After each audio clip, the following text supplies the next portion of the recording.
Among us. Did you know that there are 743 species of birds in the Philippines?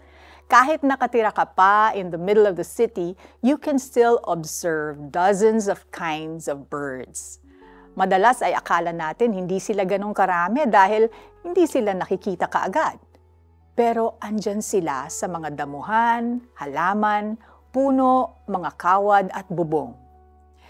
Just like birds, there are things in our midst that we thought don't exist simply because we don't see them, kagaya ng mga anghel. They exist among us, and they have very important roles in God's kingdom. Ayon sa Bible, nakakamangha ang ginagawa ng mga anghel. Angels serve the Lord in so many ways, especially as His messenger. They announce that the Lord is with His people. Nagbabalita sila ng kabutihan at kapangyarihan ng Diyos.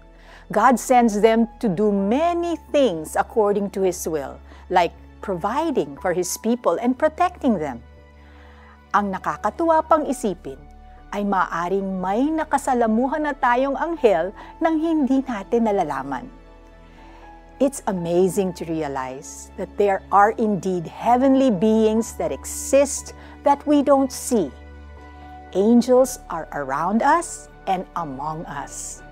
This is good news, not because they are our saviors, but because they confirm the presence and power of our true Savior.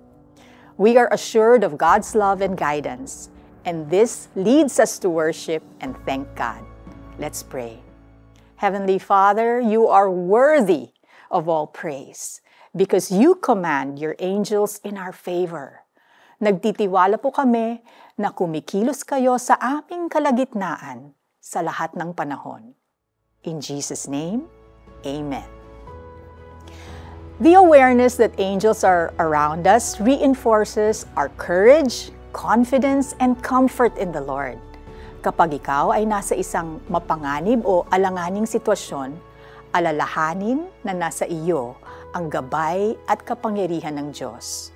Go on and do what is right because the Lord is with you and His angels are assisting you. Sa kanyang mga anghel, ika'y itatagubilin. Saan mang dako maparoon, tiyak kang iingatan. Sa kanilang mga kamay, ika'y aalalayan nang sa mga bato, paamoy hindi masasaktan. Psalm 91 verses 11 to 12. This is Felici Pangilinan Buizan saying, I believe in angels.